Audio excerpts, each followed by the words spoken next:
Hundreds of thousands of COVID-19 vaccine doses are in Ohio right now, but the governor says there needs to be a faster pace for distributing them.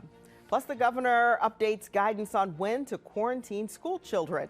The Ohio Federation of Teachers president reacts to that change. For the first time in the history, 50 years of existence for the Congressional Black Caucus, you can watch it live on TV. And in just a few hours, it will be Congresswoman Joyce Beatty's big moment as she's going to be sworn in as the Congressional Black Caucus chair. We thank you for joining us for Face the State this morning. I'm Tracy Townsend. We are starting 2021 with hundreds of thousands of COVID-19 vaccines in Ohio. The state health department tells us Ohio received nearly 530,000 doses by the end of 2020. Now, this week, more than 96,000 doses of Moderna's vaccine will be delivered, along with 98,000 second doses of Pfizer's vaccine. Governor Mike Dewine says he wants to see these vaccines distributed as quickly as possible. We can't control how fast the vaccine comes into the state of Ohio. And we know that there's a scarcity. We know that we have two streams coming in, Pfizer, Moderna. We hope those streams get wider as the weeks go on, and we certainly hope there are more streams that are coming on, more drug companies that will develop vaccines that are ready to go. So what we hope will occur, what we think will occur, is that will go out like that, and that we'll have more opportunities every single week with more of the vaccine coming into the state of Ohio. Columbus Public Health Commissioner Dr. Mashika Roberts says the city is running into more hesitancy than she expected from first responders and frontline workers getting the vaccine. I will tell you that it's been a bit of a disappointment the last 7-8 days that we've had the vaccine, that many people who we thought would be eager to get the vaccine have been reluctant. What we've heard from some people is, I want the vaccine, I just don't want to be first. So I'm very optimistic that next week we're going to see more and more people. I would encourage people that if they have questions about the vaccine, go to reliable sources to get the answers. But when your turn comes up to get the vaccine, raise your hand. One point of hesitancy comes from people with underlying health conditions. Many say they aren't really sure of how the vaccine will affect them. Stephanie Stanovich took those concerns to an expert. This is my daughter, Madison, and she just turned 15 years old. It's been a year full of worry for them. Madison has two pretty serious medical conditions. She has juvenile idiopathic arthritis. Her immune system goes overboard and attacks her body. She's on medication, she gets plasma every other day at home, and a big infusion once a month for her autoimmune disease. She gets the flu usually once a year and ends up hospitalized for it. So COVID has been really scary. It's been a little stressful. She also has a bleeding disorder called von Willebrand's disease. With the COVID-19 vaccine now in the picture, I want to get the vaccine because I'm the only one that really leaves the house, and I want to keep her as safe as possible. But mom, Amy Fouts, questions whether or not Madison should get it. Dr. Joseph Gastaldo with Ohio Health says right now the Moderna vaccine isn't authorized or recommended for anyone under the age of 18. Pfizer under the age of 16. For anyone older, Gastaldo suggests weighing risk and benefits on whether you should get it or not with your healthcare provider. We know that people with weakened immune systems may not mount an immune response to the same level as somebody with a normal immune system. As far as underlying medical conditions, the only true do not receive the vaccine guidance is if you have a severe allergic reaction, what we call anaphylaxis, to any of the components in the vaccine. The doctor says everyone's immune system is different. And I think for many situations and many patients, there's more of a benefit of getting a vaccine than the risk of getting COVID-19. So for right now, I'm just going to keep asking the questions. Reporting in Columbus, Stephanie Stanovich, 10 TV News. Dr. Gastaldo says people with diabetes, lung and heart conditions, and people living with HIV were included in the vaccine trials. People receiving chemotherapy, transplant patients, people with autoimmune diseases were not included. This week, regulators in the United Kingdom approved the Oxford AstraZeneca coronavirus vaccine. This is the second vaccine authorized for use in the UK. OSU Wexner Medical Center is continuing to enroll patients in the AstraZeneca trial through January 8th, and you can find information on the trial, including how to sign up, at 10tv.com/featured links. Right now in Ohio, the vaccine is available to those who are the most at risk because of their jobs. But when more doses are available, could you be required to get it? And could you be fired if you don't? David Lipman verifies. Lots of people are uncertain about the COVID-19 vaccines for a variety of reasons, and many have asked us if they can be forced to get the shots. Our sources are Texas Governor Greg Abbott, the Equal Employment Opportunity Commission, and the Americans with Disabilities Act. But Governor Abbott said on December 8th during a summit for Operation Warp Speed that the government won't make anyone get vaccinated. In the state of Texas, people cannot be required to take a vaccine. Most people want to, and there's going to be such a high demand for it that all of the supply will be used up. But I just want to make sure my fellow Texans know that we know that you are not going to be forced to take a vaccine against your will. But while the government won't require a vaccination, your employer can. The Americans with Disabilities Act allows an employer to, quote, establish qualification standards that will exclude individuals who pose a direct threat, i.e. a significant risk of substantial harm, to the health or safety of the individual or of others, end quote. Exclude here means keep the worker out of the building. If refusing a vaccine poses a risk that you would infect coworkers or customers, the company has the right to keep you away. The law also says businesses must make a reasonable accommodation for someone who refuses, such as working remotely, unless the change would cause undue harm to the business. A hospital, for instance, might not be able to accommodate a nurse or doctor who declines a flu shot, since infecting patients could cause illness or death, and patients have to be examined in person. So it could fire an employee who refuses. According to guidance issued December 16th from the EEOC, a COVID-19 vaccine is treated the same way. Whether they refuse a vaccine because of medical reasons or religious reasons, if there's no reasonable accommodation possible, the employee might be let go. So we can verify, if you have a job where you're around other people, your company might be able to fire you if you don't get vaccinated. If you have a claim or question you want us to verify, you can email me or reach out on social media.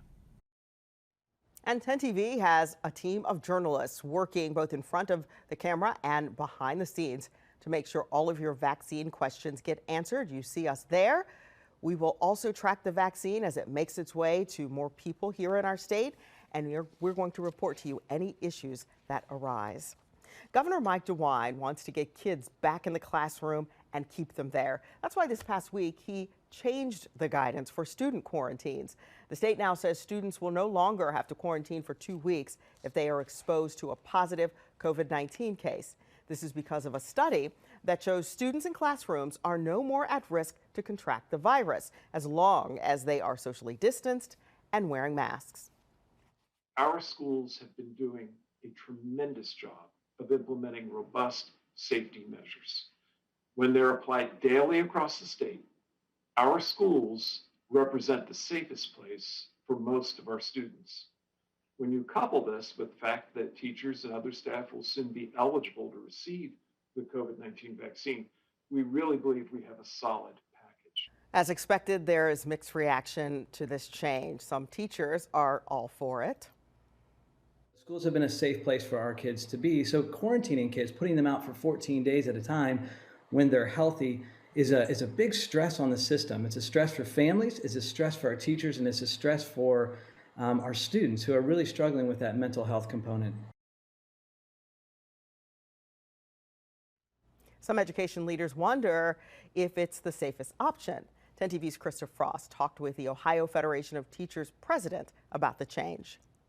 Our schools have been doing a tremendous job of implementing robust safety measures. It's for that reason Governor DeWine announced quarantining for students and teachers exposed to COVID-19 is no longer required. When Ohio Federation of Teachers President Melissa Cropper heard, she was confused. Immediate reaction to that was, obviously, we want to follow CDC guidelines. And when we hear that there's a relaxation of anything from CDC guidelines, it's going to cause us some immediate concern. She tweeted following the announcement, her main concern, loose guidelines, which could jeopardize the safety of all in the classroom. But a conversation with DeWine's office brought clarity. What the governor is saying and what his medical experts are saying is that when schools put the other safety protocols in place, that we actually are creating very safe environments for our students, which means that we don't have to be as concerned about quarantining.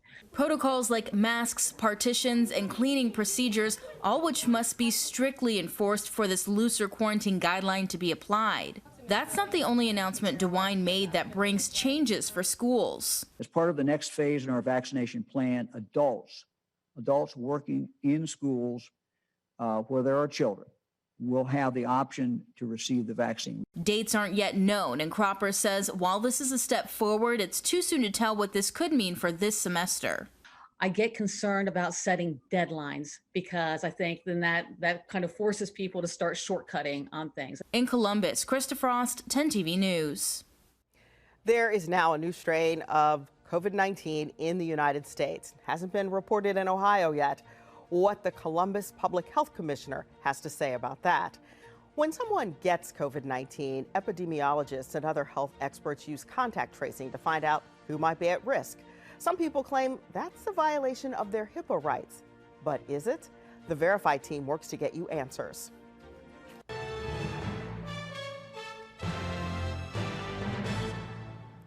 The updated COVID-19 county risk map shows the spread of the virus in Ohio. Nearly every county is red or at that level 3 emergency, meaning there's very high exposure and spread of the virus.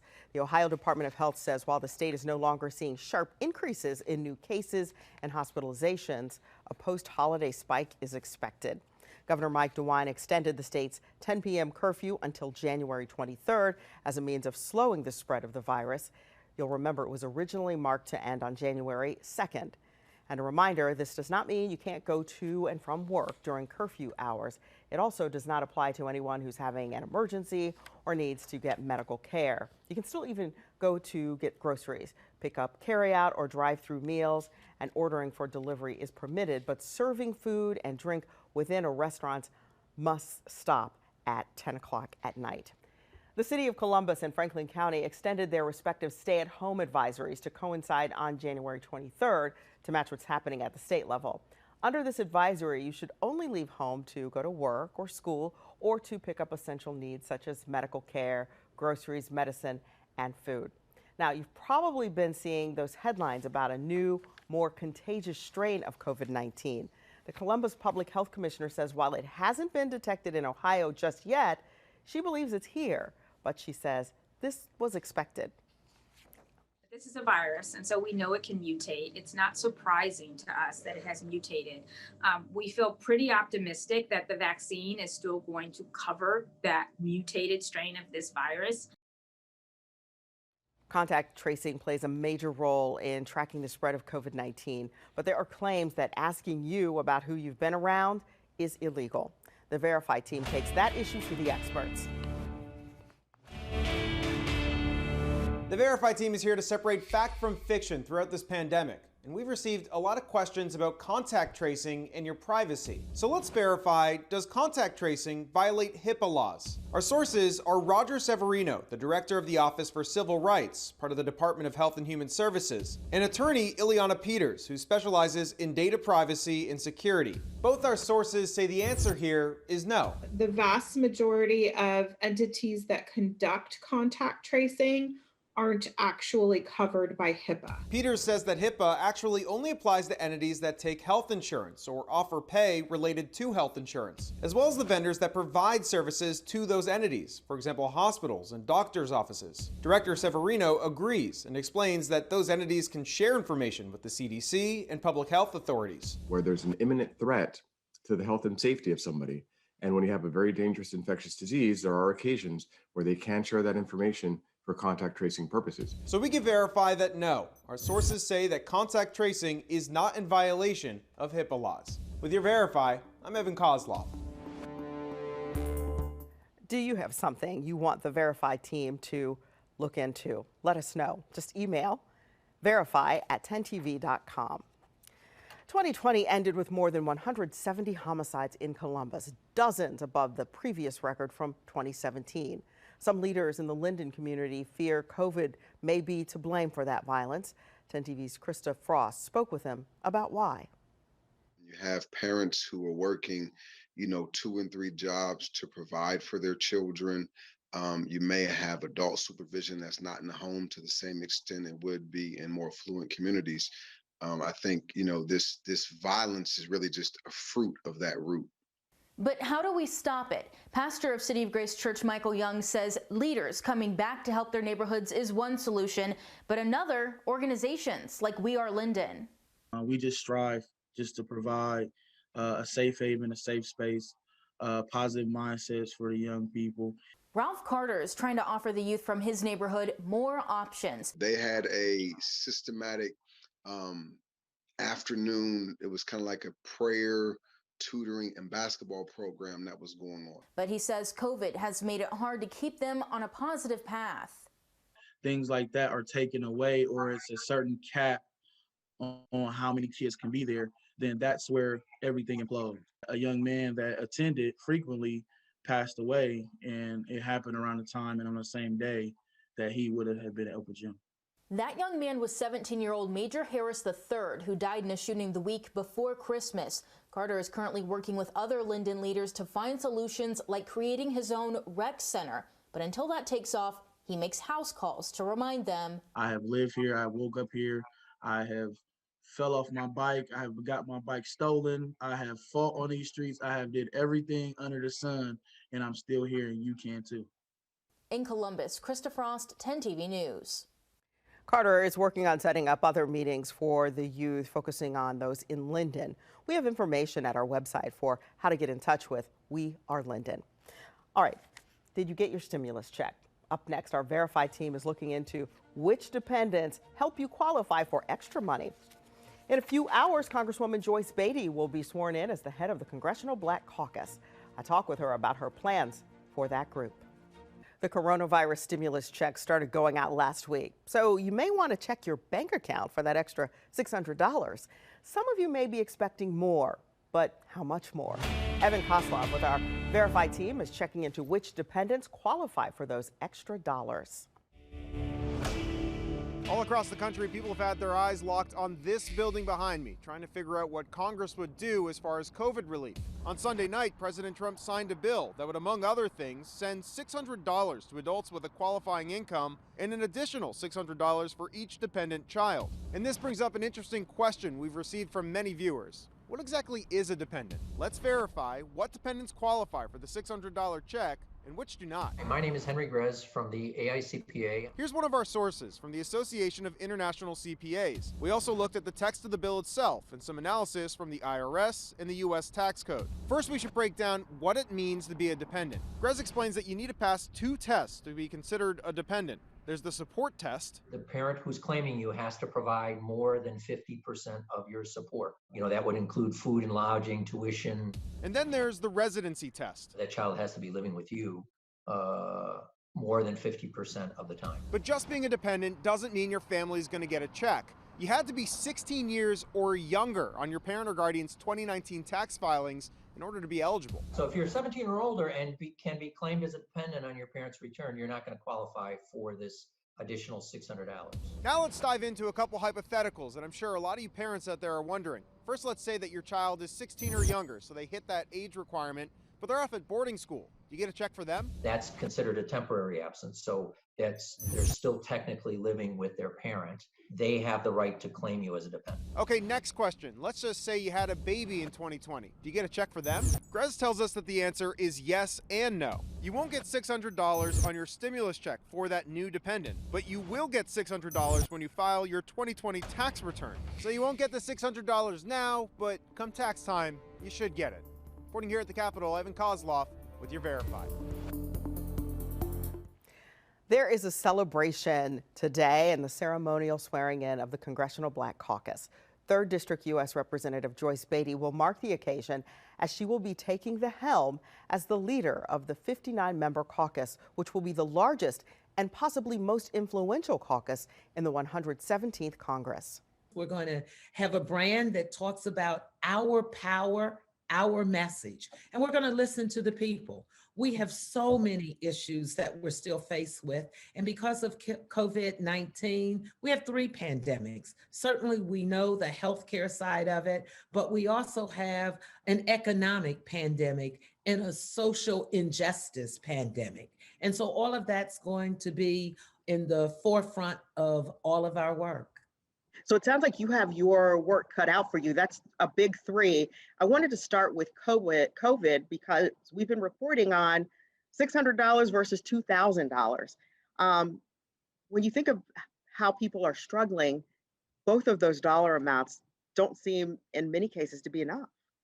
Oh, you're absolutely right. When we look at businesses across America not being able to continue to employ their individuals, when you think of people not being able to feed their families or pay their rent, which has been huge, when we look at right here in Ohio, 1.5 million people are at risk and some 30 million across the nation.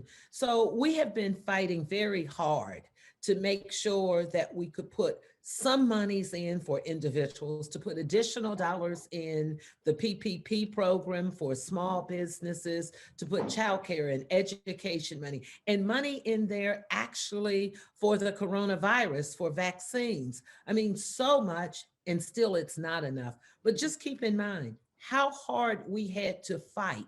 It has been 7 months since the last stimulus package that we fought for as Democrats in the House. And here we are again. You also talked about social unrest, which, we're watching what's happening here in Columbus. Well, the nation is, with the killing of Andre Hill. What are your thoughts on the work that needs to be done there? Well, I think we still have to stand up. Clearly, we just heard from our officials that the police officer has been terminated from his job. So maybe if we look at that as step 1, it won't bring back Andre Hill. It won't make his family and mother and wife and others be more comforted, but it will be a beginning for us to get justice. But, in addition to Andre Hill, we have Casey Goodson, the 23-year-old, putting keys in his door with 3 sandwiches in his head, also shot multiple times in his torso, in his back. So when I think about, and those are just a few, too many lives are being lost, and we must continue to keep this up in the forefront. So I'm glad that you're asking me about it. I want to use my voice to make sure that I ask many others to join me, that we continue to fight against all of the injustices. And that's a good thing about the movement. It's a good thing about so many diverse individuals and groups coming together, because it's those movements that makes us talk about this more. Ohioans will be a prominent part of the ceremony this afternoon. In addition to Congresswoman Beatty, Representative Marcia Fudge will attend. She's been tapped to lead the Department of Housing and Urban Development. And singer John Legend will perform at the ceremony, which will be carried live on TV1. We thank you all so much for being here with us today. Remember, if it affects you, your family, and Ohio, we're here to make sure those accountable face the state.